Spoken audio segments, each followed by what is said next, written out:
You had two seniors tonight, Steve Michael and Duval. Right. As seniors, new positions, taking new start. Have you been impressed with how they've approached what you've asked them to do? Yeah, Steve, I'll start with him first. A little bit at first, really wasn't too excited about it, but I've noticed him in the last few practices of making an impact. And really, he was a rush guy for him last year in third down situations and played a little outside backer. Now we're just asking him to put his hand down. And we need some more depth up front on the D-line, and he's doing a nice job.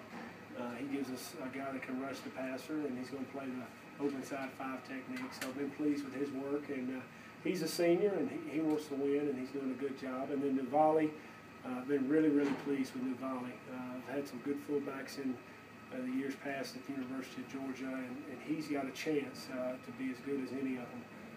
He's not afraid to strike. He's athletic. He can bend. He can catch the ball out of the backfield. When he learns what to do, he's going to be a very good player for us. Does it tell you something about seniors that are willing to make a move for the betterment of the Well, team? there's no question. And that's what you got to have. It's a team game, and you got to have guys that are going to be unselfish and realize what their role is. It's not about themselves, and it's about the team and what we can do to make it better and have a chance to win.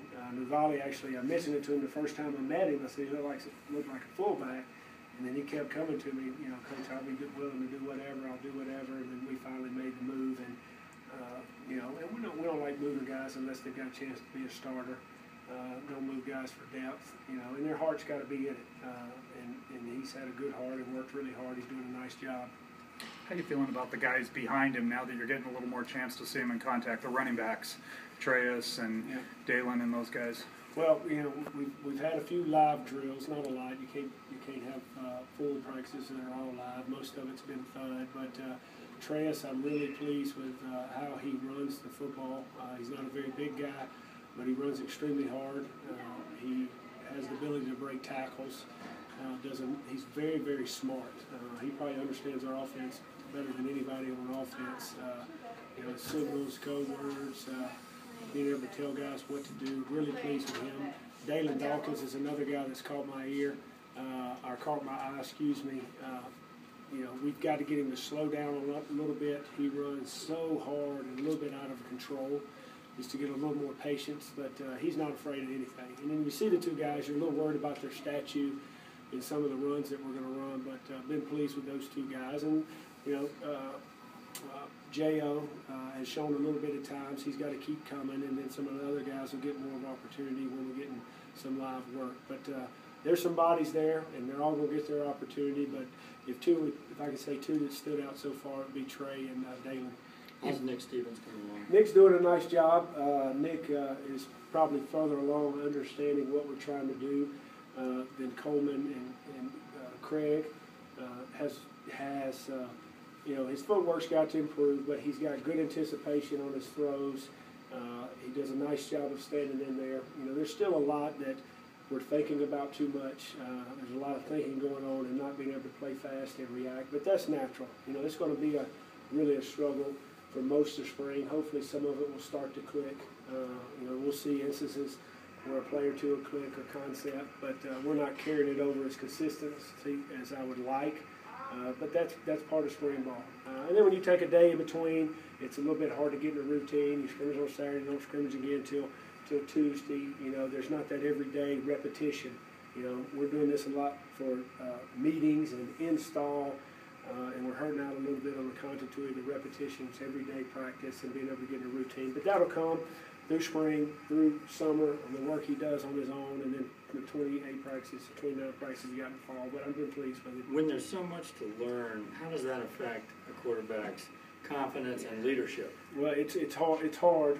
First of all, the confidence. You got to be careful as a coach, not to lose a guy's confidence or break it because he's struggling a little bit because of the new concepts you've got in, the new terminologies. Things aren't happening as fast for him. Nick's got a pretty good hold on it. Coleman, it's coming a little bit slow, but he's still a freshman. He hadn't been exposed to a lot. He has a little bit to revert back to from last year concept-wise, but he spent a lot of time on the scout team because he was redshirted. So it's a whole new world for him. It's almost like starting over. But we got leadership. Leadership, it's hard. to be a leader and be vocal, because you're focused on what angle my drop here, what my first step on the run plays, my checks, and you're so consumed with what you've got to do. It's hard for you to help the next guy out or be able to be vocal or be who you are. But that's where we got to do it right now. The coaches got to provide the leadership. We got to push the buttons, and slowly but surely that will come from those guys and really all the leaders on our team.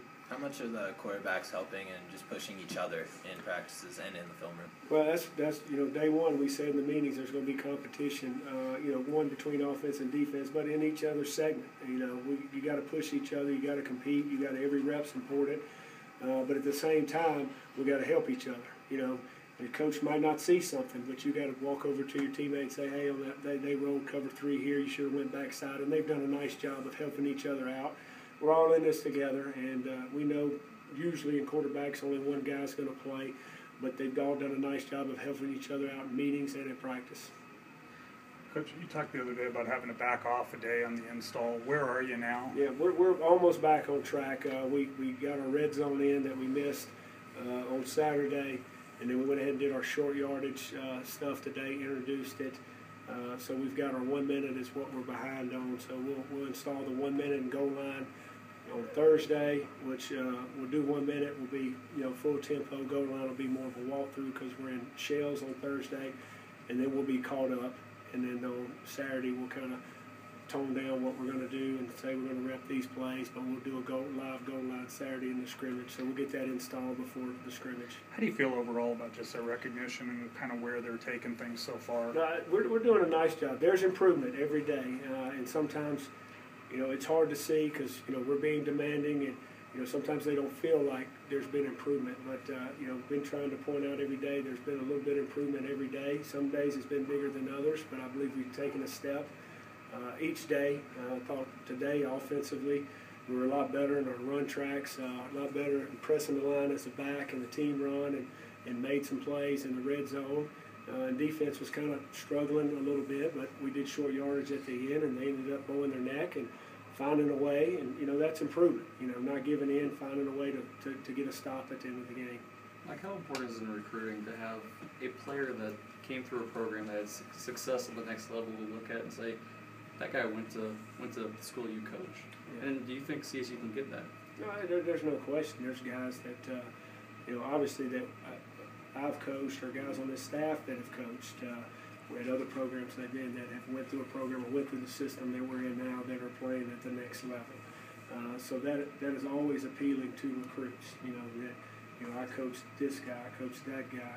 He played in this system. This is how we got him the ball. Or in Coach Summers' system, these guys played, and they're having success in the NFL because, one, they want to get a degree, but they also, every kid's dream is to play in the NFL. So you have to talk about what kind of system you have and how you're going to prepare them to get ready for that interview that they're going to have in 4 or 5 years. So we've got proof of that. And then you just look at the guys that have came here, played at this school, and had success, and you can show them that you can come to Colorado State and still have a chance to win a championship, compete for a championship, and go on and play for the next level. So it is important.